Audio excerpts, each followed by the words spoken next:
I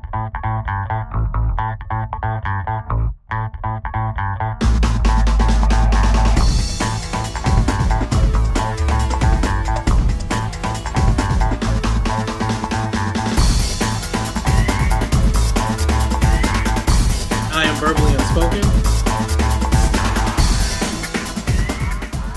I'm Pat. And I am invincible. And this is Watu. Good evening, ladies and gentlemen. This is Invincible, and welcome to another episode of 4 Degrees of Black. Tonight, our favorite friend who likes to challenge us, Pat, will not be able to make it with us on, and I'm glad to be back. I missed you guys on last week. So, here we go without any further ado. Hello, Watu. Hello, Verbally Unspoken. How are you guys? I'm doing well. So, you know, there are neighbors who you like wave at, and then there's some neighbors you be like running from. You know what I mean? However, those neighbors that are neighbors who really watch out, you appreciate them. But what's too much of a neighbor? Like, when does a neighbor cross the line and become nosy? And the second part of this question is, how neighborly are you? So, Mike, I want to start with you. What is too neighborly? For me, too neighborly is like the neighbor that the only interaction that you have is like maybe passing the hallway or maybe at the mailbox. And then all of a sudden they're knocking on your door every 5 minutes. What you doing? You want to hang out? What you got going? Can I borrow some peanut butter? That's a little bit too much because I don't know you like that. For you to just be all up in my grill like that. I think that there is a rapport and a relationship that kind of needs to be built, just like if you're building a friendship. Right, I agree. So, too neighborly. If you don't know me, all you know is my first name. You don't know anything about me or my family. You've never heard me talk about my friends. The only conversation we have is about the weather or the rent or some issue going on with the apartment.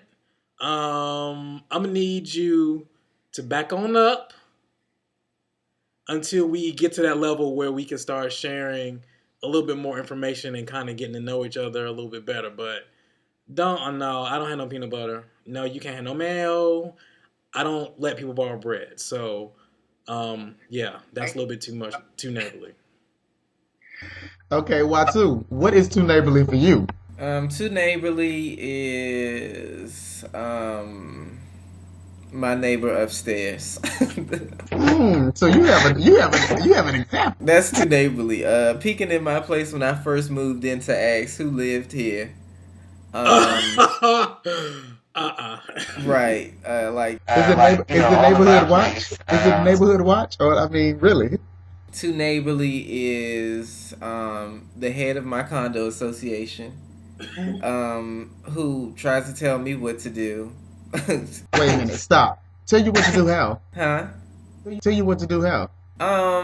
Well, one situation was I had guests over and someone had urinated outside of the building with the courtyard, and they One of your people? no, it wasn't one of my people. I don't roll with people like that.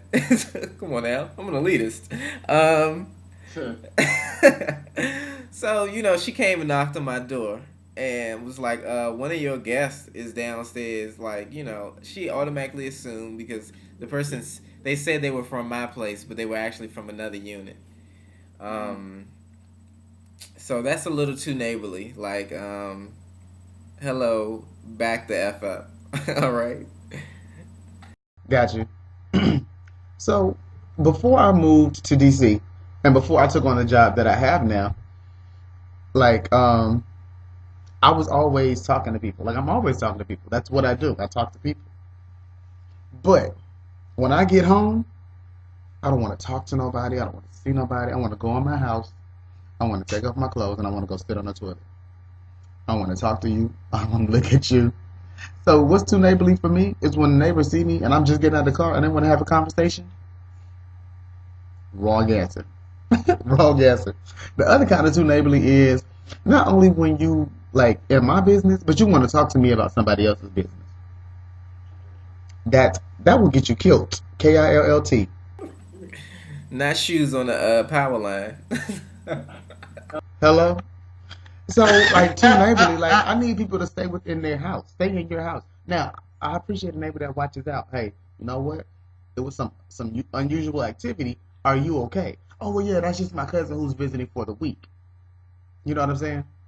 So that kind of neighborly I can deal with. But when you, first of all, when you see me get out the car and you rushing up, and then number two, not only are you trying to be in my business, but you want to talk to me about somebody else's business. You messy. Come on now. So that's part one of the question. Part two of the question: how neighborly are you?